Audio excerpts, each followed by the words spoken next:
কবিতার নাম মা গোলা বলে, লিখেছেন কবি আবু জাফর ওবায়দুল্লাহ। ফুলে ফুলে ফুল রয়ে পড়েছে লতাটা, সজনে ডাঁটা ভরে গেছে গাছটা, আর আমি তাদের বলে শুকিয়ে রেখেছি। খোকা তুই কখন আসবি? চিঠিটা তার পকেটে ছিল, শিলা আর রক্তে ভেজা। মা গোলা বলে সবার কথা কেড়ে নেবে, তোমার কোলে শুয়ে গল্প শুনতে দেবে না। বলো মা তাই কি হয়? লক্ষ্মী মা রাগ করো না, মাত্র তোমার কথা দিন পাগল ছেলে।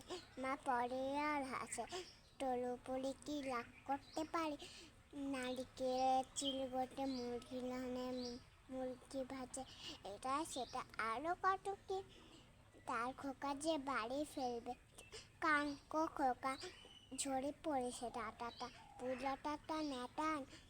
খোকা ইরি ঝাপছে টকে মাটা কয় উঠানে উঠানে, সেখানে খোকা সব ব্যবস্থা সেট করে। এখন মার চোখে চটের উড়ে দেয় সকলকে। তারপর মা দাওয়ায় বসে আবার ধান ধানে, পিন্নি ধানে খই বাজে, সেখানে কখন আসে কখন আসে। এখন মার চোখে চিসির ভোট, ছেলরে ভিড়ে ভরেছে।